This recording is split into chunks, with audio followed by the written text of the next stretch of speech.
Muy buenas noches, ¿cómo están hermanos? Un gusto de saludarlos y quiero mandarles no solamente saludos, sino también felicitarlos por estar aprovechando el tiempo de la cuarentena para orar, para estudiar la Biblia y para buscar al Señor, que es lo que más necesitamos en este tiempo.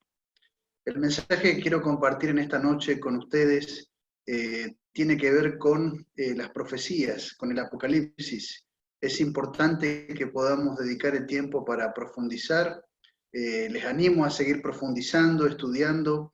Podemos hacer varios estudios sobre Apocalipsis. Yo aquí tengo para mostrarles un material que seguramente debe estar disponible allí también en su iglesia. Y el Apocalipsis realmente requiere nuestra mejor atención, nuestro mejor tiempo, para que podamos sacarle el jugo, ¿sí? El provecho. Yo quiero contarles mi testimonio personal con este libro. En mi caso personal, tuve la oportunidad de leerlo desde chico, inclusive este libro fue el que Dios utilizó para llamarme a entregarme a Él y a poder tomar la decisión del bautismo. Recuerdo que antes de bautizarme pude leerlo completo y justamente hacer 2 series de estudios bíblicos sobre Apocalipsis. En mi caso particular estudié 48 temas antes de bautizarme, 2 veces el Apocalipsis, y la verdad que agradezco a Dios porque el Apocalipsis me permitió ya desde adolescente, desde jovencito, tener una mirada más completa de la Biblia, ¿sí? Eh, Tenemos que profundizar este libro. Tiene que ver con nuestra identidad, con quiénes somos y también acerca de lo que Dios quiere hacer en nuestra vida, en nuestra iglesia y cómo quiere también terminar la predicación del Evangelio en este mundo. Quiero invitarte a que podamos orar y luego vamos a abrir la Biblia. Allí en el capítulo 1, 2 y 3 de Apocalipsis vamos a mirar la primera cadena de profecías, lo que tiene que ver con las 7 iglesias, pero comencemos orando y pidámosle al Señor su bendición. Querido Padre, en esta noche queremos estudiar tu palabra. Gracias por acompañarnos, Señor, y porque podemos estudiar juntos con mis hermanos que están siguiendo la transmisión. Pido que los bendigas y que especialmente podamos alimentarnos de tu palabra en todo momento. Lo ruego, Señor, en el nombre de Jesús. Amén. Muy bien, compañeros, amigos, voy a estar compartiendo la pantalla con ustedes para que juntos podamos seguir eh, una vista, ¿sí? Una presentación, una diapositiva acerca de este tema tan lindo que es el Apocalipsis. ¿Sí? A ver si tengo posibilidad de ponerlo en pantalla completa. Ahí está. Muy bien. El Apocalipsis, la revelación de Jesús, seguramente ustedes habrán estudiado ya acerca del significado de la palabra Apocalipsis, revelación, Jesucristo como el centro de este libro maravilloso y el que se revela en cada capítulo, en cada página, siendo el personaje principal, el héroe principal de este texto bíblico maravilloso. ¿Sí? Tengo aquí mi Biblia para que juntos podamos abrir allí. Apocalipsis capítulo número 2, vamos a mirar allí, vamos a ver la necesidad de conectar esta primera cadena, ¿sí? De Apocalipsis con el capítulo número 1. A partir del capítulo número 2 aparece allí justamente el mensaje a las 7 iglesias. Cada uno de estos mensajes tiene una conexión directa con el capítulo número 1, donde es Jesús el que se revela a Juan de una manera muy especial, ¿sí? Jesús se aparece o se revela a cada iglesia en base a su necesidad particular de ese momento. Lo que nos dice la omnisciencia de nuestro Señor Jesucristo, conociendo a su iglesia y sabiendo qué es lo que su iglesia necesita en cada momento, ¿sí? La mención de Jesús justamente con relación a cada iglesia tiene una parte importante con el mensaje que la iglesia debe predicar, debe proclamar y debe vivir en ese momento. Por ejemplo, Apocalipsis capítulo número 2, versículo número 1 dice, Jesús se revela allí, escribe al ángel de la iglesia en Éfeso, el que tiene las 7 estrellas en su diestra, el que camina en medio de los 7 candelabros de oro, dice esto. Fíjense que allí el primer mensaje nos coloca frente a Jesús sosteniendo en este caso, las estrellas, ¿sí? Como ya hemos visto en el capítulo número 1, las estrellas representan los mensajeros de Dios, los predicadores, los que compartimos el mensaje. Y especialmente en ese contexto del primer mensaje a la primera iglesia, representa allí a los apóstoles que predicaban el Evangelio junto con todos los hermanos de la iglesia y que lograron terminar la predicación del Evangelio allí en su generación. Nos coloca en el tiempo de la intercesión de Jesús, intercediendo en el lugar santo del santuario celestial. Fíjense allí en el versículo número 1, dice que camina en medio de los 7 candelabros de oro, es decir, un ministerio intercesor activo y caminando no solamente allí en el santuario, sino que simbólicamente caminando en medio de su iglesia, porque los candelabros, como ya también ustedes seguramente habrán visto en el capítulo 1, representan a las 7 iglesias. Y esto es importante que lo podamos tener presente. Mirando un poco más acerca de este pasaje específico del Apocalipsis, aquí encontramos las cartas a las 7 iglesias. Recordemos un poquito el contexto. Juan está preso en Patmos por causa del Evangelio, por causa de la palabra de Dios. Encontramos allí que la historia nos dice que el emperador romano Domiciano ordenó bautizarlo en aceite hirviendo. Si nosotros podemos encontrar esta referencia en algunos libros históricos que relatan la primera vivencia de la iglesia. Sin embargo, Dios lo protegió y salió ileso. Como no lo pudieron matar, entonces es enviado allí como convicto a la isla de Patmos. Dios tenía una misión todavía para su último discípulo, su último apóstol vivo en aquel momento, ¿sí?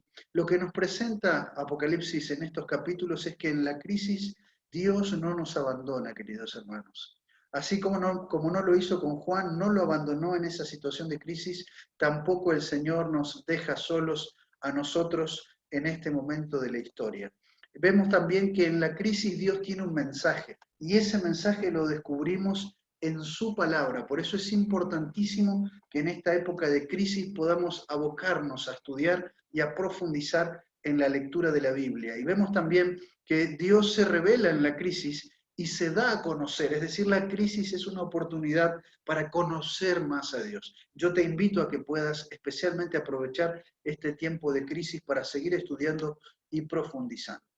Miremos un poco más allí en Apocalipsis capítulo número 1, la revelación de Jesús. Ustedes ya seguramente lo habrán visto a esto, simplemente vamos a repasar y vamos a ver la conexión allí con el primer capítulo, con el segundo y el tercer capítulo del Apocalipsis, porque merecen ser estudiados juntos.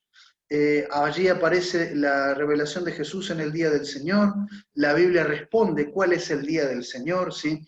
Isaías 58, 13 y 14, si retrajeres tu pie de hacer tu voluntad en mi día santo, dice el Señor, y lo llamas santo, glorioso, delicia del Señor, y lo veneras, no andando en tus propios caminos ni buscando tu voluntad, entonces te deleitarás en el Señor. Y ahí está la promesa, el Señor nos hará subir sobre las alturas de la tierra. ¿Cuál es el día del Señor según la Biblia? ¿Cuál es el día que Dios dijo que es mi día? Bueno, justamente el día sábado. Y en el Nuevo Testamento, en el Evangelio de Marcos, se confirma también esto en Marcos 2, 27 y 28, de que el día del Señor justamente es el día sábado, ¿sí?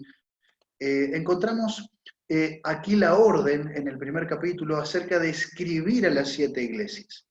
Es importante que nosotros veamos la cadena de 7 que aparece en el Apocalipsis y vamos a ver la simbología de los números en el libro del Apocalipsis. Esto es un punto importante para poder estudiar e interpretar correctamente, ¿sí? En la Biblia aparecen varios números que necesitan consideración, el número 7, el número 12, el número 10, el número 4, ¿sí? El número 3, el número 6, los números en la Biblia pueden tener una carga teológica que necesita ser interpretada a la luz del contexto bíblico. Y en este caso encontramos que en el tiempo de Juan existían más de 7 iglesias cristianas.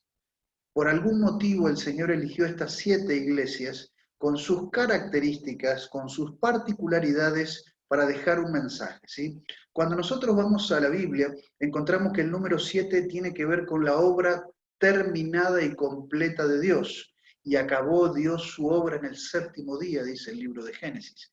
Es decir, cada vez que aparece el número 7, está hablando de algo completo, ¿sí? De algo acabado. Y en este caso, el número 7, algo completo, abocado a las 7 iglesias o la iglesia, significa que es algo que se refiere a toda la iglesia, ¿sí? O sea, esas 7 iglesias representaban la realidad de toda la iglesia. Y esto es muy interesante. Este mensaje a las 7 iglesias no solamente fue un mensaje importante para las iglesias destinatarias originales, sino que muestran la totalidad de la iglesia a lo largo de la historia, tal cual presenta Apocalipsis capítulo número 1. Escribe las cosas que ha visto y las que son y las que han de ser después de estas. Quiere decir que en esta primera cadena profética del Apocalipsis encontramos la base para poder entender todo el libro, ¿sí? Y déjenme aquí ver un paralelismo con la estructura o con la macroestructura del libro de Daniel. Daniel y Apocalipsis coinciden, ¿sí? Y se complementan mutuamente. Y es maravilloso ver esto y ver la coherencia de Dios en la revelación profética. Es por eso que cuando nosotros leemos en la palabra y vemos que ninguna profecía es de interpretación privada, ¿qué quiere decir esto? Que yo no puedo separar a la profecía de su contexto, sino puedo aislar a la profecía porque voy a llegar a errores de interpretación. Nosotros vemos una conexión perfecta entre Daniel y Apocalipsis. Y miren que esa conexión también se da a nivel estructural. Y se los voy a explicar. Daniel, capítulo número 2, tiene la profecía base del libro de Daniel. La estatua, el sueño allí de Nabucodonosor, representando a los 4 imperios y a la llegada del reino de Dios. Este esquema se repite en Daniel 7, donde aparecen las 4 bestias, se añade la escena del juicio, ¿sí? Y se añade también entonces el triunfo allí del pueblo de Dios sobre el cuerno pequeño que continuaba de la 4ª bestia. Daniel capítulo 8 y Daniel capítulo 9 responden acerca de el tiempo de esa liberación, ¿sí? Y finalmente Daniel 10 al 12 presentan el mismo esquema que Daniel 2, que Daniel 7 y que también que Daniel 8 y 9. Es decir, la profecía tiene una coherencia realmente extraordinaria y ahí vemos una evidencia lógica donde podemos comprobarla y percibirla de la inspiración de la palabra de Dios. En el libro de Apocalipsis la estructura, la coherencia y la lógica de la profecía se repiten. Aparece una cadena base de profecías, que en este caso son las 7 iglesias, y sobre esta cadena base, así como ocurre en Daniel con la sucesión de los reinos, se monta toda la interpretación profética. Las 7 iglesias, los 7 sellos, las 7 trompetas, analizando pero abarcando el mismo periodo de tiempo, analizando diferentes puntos de vista, diferentes énfasis como ocurre en Daniel, y a medida que uno avanza en la lectura se añaden más detalles y más detalles para que nosotros podamos comprender. Daniel y Apocalipsis coinciden en la macroestructura y en la lógica entonces de la revelación profética. Encontramos entonces allí la orden para escribir. El número 7, como les mencionaba recién, es el número de la obra completa, es un mensaje para toda la iglesia, y estas cartas también debían ser compartidas con todas las iglesias. Versículo 7, versículo 11, allí se amplía y se menciona esto, ¿no? La universalidad de la iglesia. Jesús se aparece en medio de los candelabros, es una referencia directa al santuario, como ya les mencioné. En el versículo número 20, allí se menciona que los candelabros representan a la iglesia, y también se menciona que las estrellas representan a los ángeles o a los mensajeros de Dios. Y esto también se repite en Daniel 12, verso número 3, es decir, se vuelve a utilizar el mismo símbolo.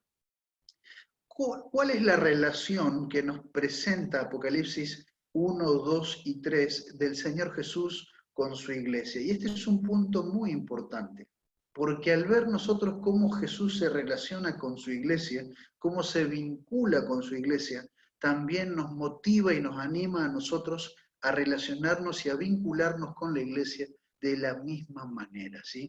Encontramos entonces que Jesús camina en medio, y que Jesús tiene a sus mensajeros en su mano. Es decir, la relación de Cristo con su iglesia es tremendamente cercana, tremendamente íntima, ¿sí? Jesús no solamente conoce a la iglesia, sino que Jesús se manifiesta en su iglesia. Y cuando nosotros miramos el mensaje a esas 7 iglesias, y vemos épocas de dificultades, vemos épocas de crisis, de apostasía, vemos el amor de Jesús que no abandona a su iglesia aún en los momentos más difíciles.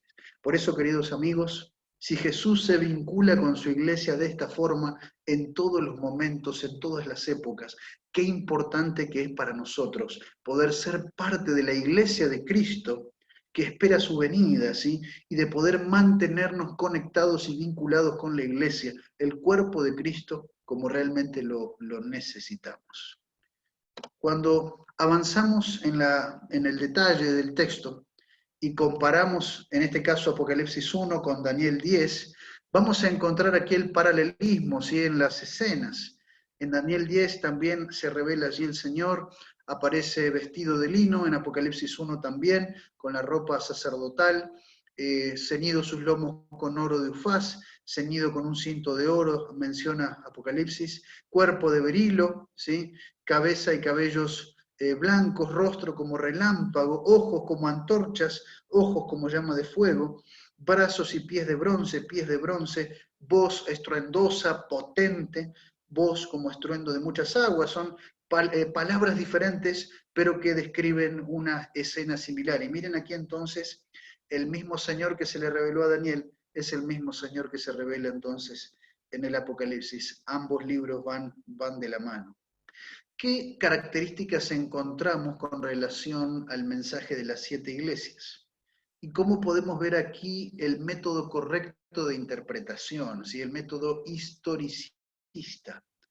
Para los que utilizan el método preterista y dicen, no, ese mensaje era solamente para las iglesias de ese momento y ya no importa, no tiene más relevancia, cuidado, porque cuando uno lee el texto, ve que a medida que avanza en la lectura de las iglesias, la venida de Cristo está más cerca. El Señor está cada vez más cerca, cada vez más cerca, cada vez más cerca. Lo que nos dice que entonces tenemos que tener otra lectura, no la lectura preterista que tienen, por ejemplo, las iglesias católicas o algunos grupos evangélicos o pentecostales, ¿sí? Por otro lado, si nosotros vamos y hacemos una lectura futurista, vamos a tener problemas para interpretar correctamente las profecías.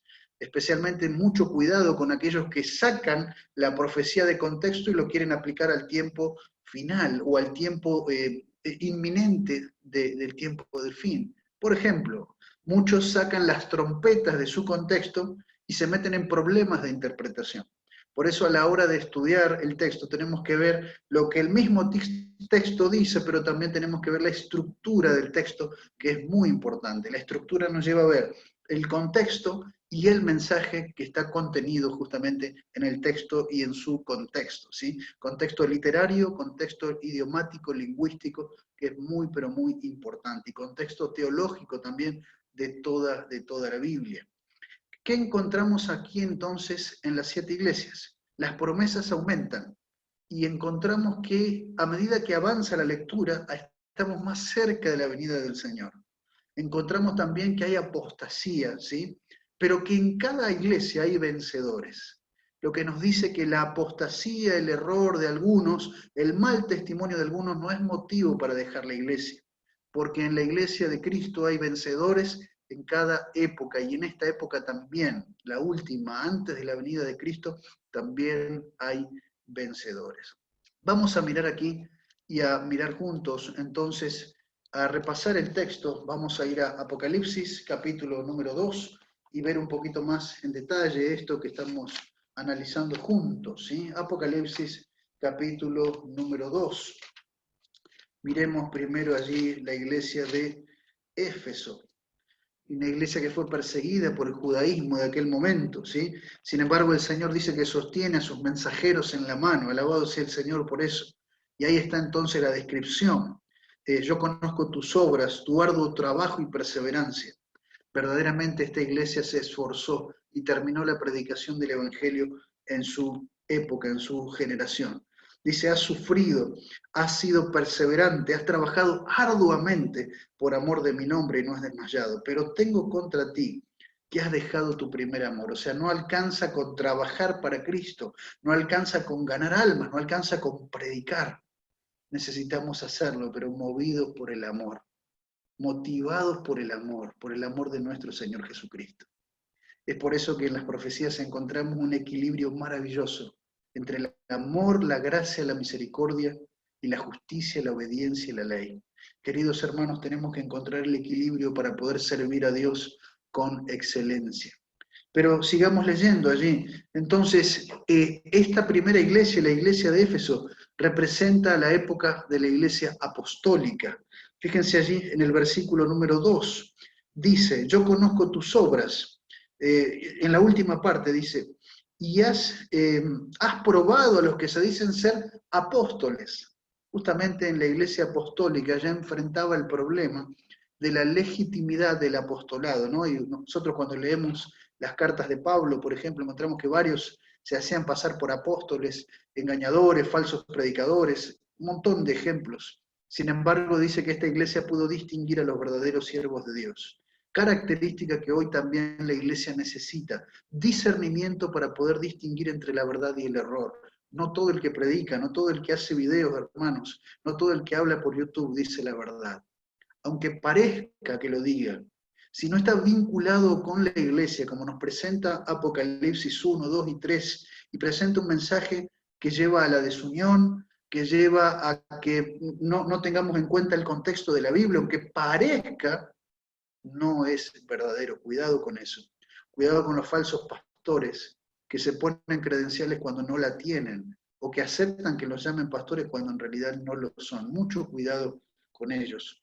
Por eso dice que la iglesia de Éfeso, la iglesia de la época apostólica, probó el verdadero apostolado y entonces lo pudo sostener, y Jesús tenía a sus ministros allí en su mano. Pero vamos a la segunda iglesia, versículo 8 en adelante, la época ya no de la persecución judía, sino de la persecución romana, ¿sí? Una situación muy, muy complicada. Dice allí el versículo número 8, escribe al ángel de la iglesia en Esmirna, el primero y el postrero, el que estuvo muerto y vivió. Yo conozco tus obras, tu tribulación y tu pobreza. Tu tribulación es una palabra clave, persecución. Y la blasfemia de los que se dicen ser judíos y no lo son, sino que son sinagoga de Satanás. La apostasía empezaba a germinar. No temas lo que has de padecer. El diablo echará a alguno de vosotros en la cárcel para que seáis probados, y tendréis tribulación por 10 días. Sé fiel hasta la muerte. Fíjense que Jesús se presenta a esta iglesia como el que venció a la muerte, el que estuvo muerto y vivió, y justamente lo que enfrentó la iglesia en la época de Esmirna, en la época del siglo I, del siglo II, en realidad, allí desde el año 100 hasta el año 300 aproximadamente, fue una tremenda persecución. Pero Jesús fue el que venció a la muerte, y así como Él venció su iglesia, puede vencer y vencerá. Tenemos que avanzar rápidamente porque el tiempo no nos deja profundizar más. Tenemos en tercer lugar el mensaje de la iglesia de Pérgamo. Fíjense allí en el versículo número 12, Jesús se presenta como el que tiene la espada aguda de 2 filos. Esa espada representa la palabra de Dios, según lo que dice la misma Biblia en Hebreos. Esa espada que penetra hasta partir el alma, ¿sí? ¿Por qué se presenta Jesús con la espada, con la palabra? Porque justamente en esta época de oscurecimiento lo que se deja de lado es la palabra. Entonces Jesús se muestra como el que sostiene su iglesia con la palabra, ¿sí? Pero aún en época de apostasía, Jesús tiene allí sus siervos fieles, que se mantienen fieles y leales a la palabra de Dios, ¿sí? Yo conozco tus obras y donde habitas, donde está el trono de Satanás, pero retienes mi nombre y no has negado mi fe ni aún en los días en que Antipas, mi testigo fiel de Dios, aún en época de apostasía, ha sido muerto entre vosotros. Pero tengo unas pocas cosas contra ti, que tienes ahí a los que retienen la doctrina de Balaam. Cuidado, hermanos, con la doctrina. Es importante mantenernos fieles y leales a la doctrina de acuerdo a lo que presenta la palabra, que enseña a Balac a poner tropiezo ante los hijos de Israel, a comer cosas sacrificadas a los ídolos y a cometer fornicación. La iglesia ya había acordado esto. Y había aquí algunos que querían ir en contra de los acuerdos de la iglesia basados en la Biblia. Si ustedes van a Hechos 15, el Concilio de Jerusalén, justamente la iglesia acuerda en base a los principios bíblicos evitar estas cosas. Bueno, había algunos aquí que estaban queriendo de alguna manera atacar la organización de la iglesia, que en ese momento, aún perseguida, estaba organizada, ¿sí? Por eso es importante mantenernos fieles y leales al Señor y estar en plena comunión con su iglesia. También retienes a los que retienen la doctrina de los nicolaitas, la que yo aborrezco. Por tanto, arrepiéntete. Pecado de error doctrinal o de tal vez ir en contra de las decisiones de la iglesia, cuidado con eso, ¿sí? Pero también es posible arrepentirnos y volver al Señor y volver a estar otra vez en plena comunión con el Señor y con su iglesia. Dice allí, vendré pronto a ti, pelearé contra ellos con la espada de mi boca. Y ahí está el secreto. Debemos nosotros luchar, pero luchar con la palabra de Dios y ser guardianes de la fe y de la doctrina basados en un sólido estudio de la Biblia. Queridos hermanos, avanzando con la lectura, la iglesia de Tiatira, allí en el año 538, 1517, la iglesia del periodo, ¿sí?, de la Edad Media, la Edad Oscura, donde verdaderamente se complicó la fidelidad a Dios. Miren cómo se aparece el Señor. Escribe el ángel de la iglesia en Tiatira, el Hijo de Dios. En esta época fue cuando surge y emerge el papado en su máximo poder. Y el papado se representaba como el representante de Dios en la tierra o del Hijo de Dios. Sin embargo, Jesús dice acá, el Hijo de Dios soy yo. A mí me tienen que seguir, tienen que adorarme a mí, dice el Señor, no a un ser humano. Bueno, esto fue lo que pasó en este momento, ¿sí? En este momento de la historia fue muy complicado. Y vemos acá la mención de Jezabel, donde Jezabel corrompe la fe y corrompe el poder del Estado, cuando uno lee allí en el Antiguo Testamento del reino. Y vemos estas dos cosas de vuelta en esta época, ¿no? La iglesia que se corrompe, el papado, pero también la iglesia que utiliza el Estado para perseguir, ¿sí? Para perseguir a los verdaderos fieles hijos de Dios. Esto ocurrió también en época de Elías. Y ahí está el mensaje, ¿sí? Sin embargo, dice allí que no todos los que estaban en Tiatira tenían esa doctrina, había fieles también hijos de Dios en ese momento. Versículo 24, a los que no tienen esa doctrina y no han conocido lo que ellos llaman las profundidades de Satanás, yo les digo, no les impondré otra carga, alabado sea el Señor. Porque el Señor sabe que aún en los momentos de prueba podemos salir victoriosos y el Señor no permitirá prueba que no podamos superar. Amén, amén. Mis hermanos, avanzando, la iglesia, quinta iglesia, Sardis, es una iglesia de contradicción. Fíjense allí, versículo número 1, cómo se presenta el Señor, el que tiene los 7 espíritus de Dios, ¿sí? Hablando de la plenitud del poder del Espíritu Santo, de la persona maravillosa del Espíritu Santo. Y las 7 estrellas, dice esto, yo conozco tus obras, de que tienes nombre de que vives y estás muerto. Claro, la iglesia en ese momento, a través de la reforma protestante, pudo levantarse. Pero, ¿cuál fue el problema? Pasaron los reformadores y lamentablemente no hubo una reforma completa. Volvieron a morir.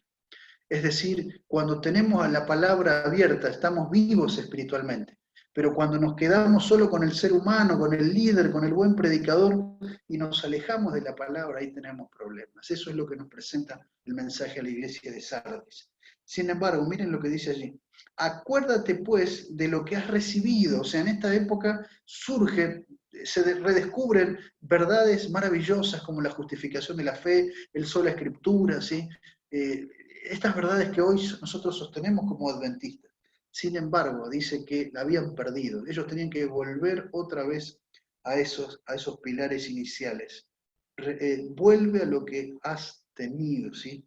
Guárdalo y arrepiéntete, pues si no velas vendré sobre ti como ladrón. El Señor cada vez más cerca. Finalmente, la sexta iglesia, Filadelfia, la iglesia del amor fraternal, la iglesia de la puerta abierta, ¿sí? La iglesia del santo, el verdadero. Es maravilloso esto, el que tiene la llave de David. Yo conozco tus obras y hay una puerta abierta delante de ti. ¿Qué fue lo que ocurrió en esta época? En esta época, queridos hermanos, se abrió justamente la segunda fase de la intercesión de nuestro Señor Jesucristo. Jesús, continuando con su ministerio como sumo sacerdote, intercediendo, ofreciendo salvación y sostén para sus hijos, el Señor ahora comienza también la etapa de juicio final antes de la segunda venida. La iglesia de Filadelfia nos presenta a la iglesia que puede y se levanta, ¿sí?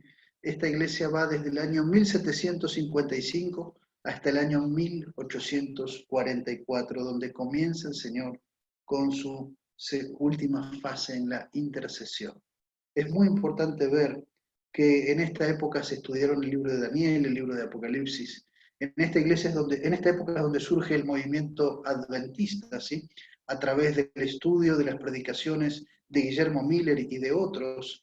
Y esta iglesia realmente fue una iglesia del reavivamiento, de una reforma y una preparación para el encuentro con el Señor. Pero ¿qué ocurrió? Llegó el chasco, pasó 1844, no entendieron y muchos abandonaron la fe. Y no vieron la puerta abierta que estaba allí en el cielo, donde Jesús estaba iniciando su última fase de la intercesión en el santuario celestial. Y llegamos finalmente a la séptima iglesia, desde 1844 hasta nuestros días y hasta que venga el Señor, no habrá otra iglesia. Mis hermanos, Laodicea, pueblo que es juzgado, ¿sí? Pueblo del juicio. Ese es el mensaje que nosotros tenemos que predicar. Está en Apocalipsis 14. Tenemos que mirar lo que ocurre en el cielo, pero tenemos que mirar lo que pasa en la tierra y predicar que en el cielo está ocurriendo un juicio y que cuando ese juicio termine, entonces vendrá el Señor, como presenta Daniel y como presenta Apocalipsis en este libro maravilloso. Solamente estamos viendo la primera cadena, pero acá ya está anunciado, ¿sí? Ese juicio maravilloso que es anunciado con más fuerza allí en Apocalipsis 14. Mis hermanos, estamos en la última época. ¿Cómo se revela el Señor? Fíjense, versículo número 14, el amén, la verdad, el testigo fiel y verdadero, testigo, contexto de juicio, el principio de la creación de Dios, o el arjé, dice en el idioma griego, es decir, el originador de la creación, el creador, como dice Colosenses. ¿Qué quiere decir esto? Que debemos sostener el mensaje del Dios creador. ¿Por qué? Porque el mensaje de la creación nos presenta cuál es el motivo para guardar el sábado. Es decir, en esta séptima iglesia, el tema de la creación y todo lo que tiene que ver con la creación y allí entra el rol del sábado, necesitan ser defendidos y sostenidos. Fíjense que ahí en el versículo 14 ya tenemos el juicio, tenemos allí la creación, ¿sí? Y tenemos allí a nuestro Señor como el testigo fiel que quiere darnos la salvación. ¡Qué maravilloso! Ahí está nuestro mensaje contenido en un solo versículo. Mis hermanos, yo conozco tus obras, ustedes ya saben, la tibieza, no eres ni frío ni caliente, sin embargo el Señor está a la puerta y llama. Si alguno oye y abre la puerta, el Señor va a entrar y va a tener esa comunión íntima. El Señor está a las puertas y está llamando. Está llamando en una época de juicio, está llamando en una época de todavía de oportunidad y de salvación, pero muy pronto, cuando ese juicio termine y termine la gracia, hermanos, ya no habrá oportunidad. Hoy es el tiempo de aceptar al Señor. Cuando vemos esto, encontramos algunas conclusiones en este estudio. ¿Es importante ser parte de la iglesia, sí o no? Claro que sí. Las 7 iglesias nos presentan la base para poder mantenernos en la iglesia hasta el final. Ser parte de la iglesia de Cristo es importante. En segundo lugar, es importante creer en las promesas de Cristo, ¿sí? No nos ha dado el tiempo ahora para ver en profundidad todas, pero lean ustedes y profundicen, las promesas son maravillosas y vemos también que podemos vencer hoy con la ayuda de nuestro Señor Jesucristo.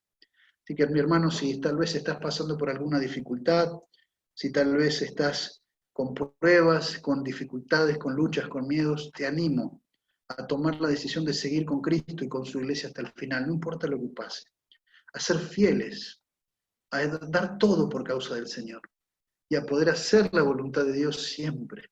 Es importante tener fe y confiar en esas promesas maravillosas.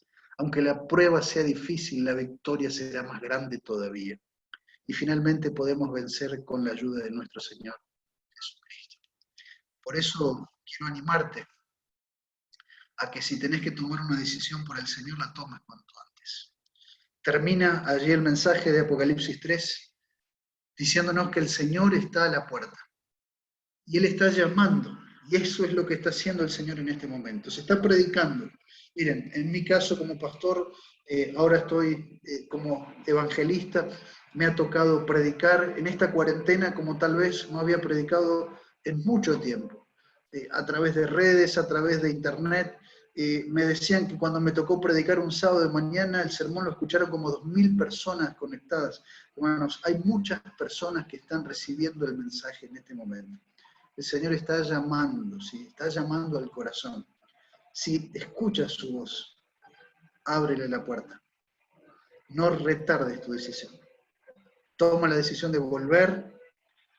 Si estás coqueteando con el pecado, si estás con un pie adentro y un pie fuera de la iglesia, es tiempo de volver, es tiempo de entrar.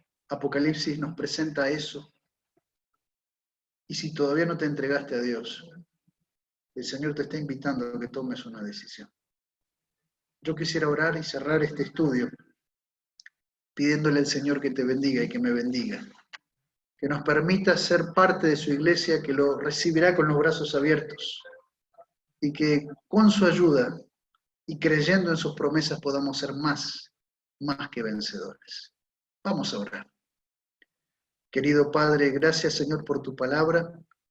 Hemos estudiado rápidamente, Señor, el tiempo nos ha perseguido en esta noche, pero vemos que tienes un mensaje maravilloso en el Apocalipsis. Deseamos profundizarlo y conocerlo más.